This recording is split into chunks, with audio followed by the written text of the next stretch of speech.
કોઈના હાથમાં તો કોઈના પગે પાટો બાંધેલો તો કોઈની ચાલ લંગડાતી આ મહિલાઓ બની હતી પોલીસ દમનનો શિકાર। 9 દિવસની લાંબી રાહ જોયા બાદ એક ભાવનગર જિલ્લા જેલમાંથી બહાર નીકળતી આ મહિલાઓની આંખમાં હર્ષના આંસુ આવી ગયા, કારણ કે અંતે તેઓને કોર્ટ દ્વારા શરતી જામીન મળતા હવે તેઓ પોતાના પરિવારને મળી શકશે।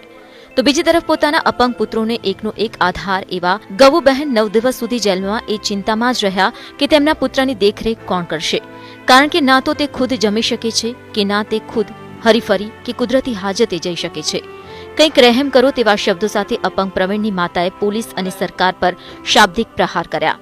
દવાખાને આવીને તે દવાખાને હું હાલી આવતી તે મેડમ આવ્યા ને મને કહીને લઈ ગયા દવાખાનામાં, તો પછી મારે અહીંયા આવવું પણ મારો દીકરો એકલો જ છે, ઘરે કોઈ નથી અને બાપા તો ઓફ થઈ ગયેલા છે। ભાવનગરના મહુવા તલ્લી બાંભોર ગામ વચ્ચે શરૂ થયેલા અલ્ટ્રાટ્રેક માઇનિંગ મામલે થયેલા ઘર્ષણમાં પોલીસે 92 લોકોની ધરપકડ કરી જેલ હવાલે કર્યા હતા, જેમાંથી 36 મહિલાઓને 9 દિવસના અંતે ભાવનગર જિલ્લા જેલમાંથી મુક્ત કરાતા જેલ બહાર હૃદયદ્રાવક દ્રશ્યો સર્જાઈ ગયા। હા, પોલીસ સ્ટેશનમાંથી માર્યા નહીં, બહાર હતી આપણે નીકળો છે ને અહીંયાથી પગીચા સડડીને મારવા મીંડા પગીચાથી। અમારે જમીન અમારે દેવાની જ નથી। આલો આંદોલન કરશે તો જમીન દઈએ તો પછી અમારી પડદાને કેવી રીતે બસાવવાની। લાંબા અંતરાલ બાદ કોર્ટની અનેક શરતો પર જામીન